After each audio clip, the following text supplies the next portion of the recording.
posted a video a few days ago about how both Lilo and Stitch and How to Train Your Dragon had live action adaptations come out this summer, like within a few weeks of each other. And they are both adaptations of animated films that were made by the same two guys. I feel like in general, not a lot of people talk about the fact that Lilo and Stitch, one of Disney's most popular movies of the 2000s, and How to Train Your Dragon, one of DreamWorks' best trilogies of all time, were both co-written and co-directed by Dean DeBlois and Chris Sanders together as a team. And this year, both of them were remade into live action adaptations that came out just a few weeks from each other. I thought that was interesting. Nobody was really talking about it. However, some people did bring up some other topics in my video, in my comment section, that I do want to address because they are good points, even though that's not really what I was talking about in that video. One of those points being that the live action How to Train Your Dragon was better than the live action Lilo and Stitch.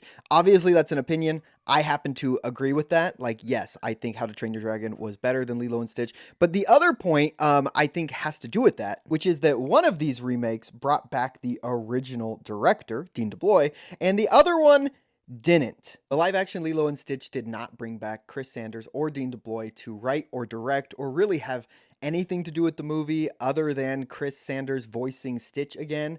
And I think that's where they went wrong. It really doesn't make sense to have these two guys that clearly make incredible movies and to just like not have anything to do with them when you're adapting it in live action. So now in 2025, we have one incredible remake with Dean DeBlois as director and Chris Sanders as executive producer, and another movie with Zach Galifianakis. If I had a nickel for every time I was doomed by a puppet, I'd have 2 nickels, which isn't a lot, but it's weird that it happened twice, right?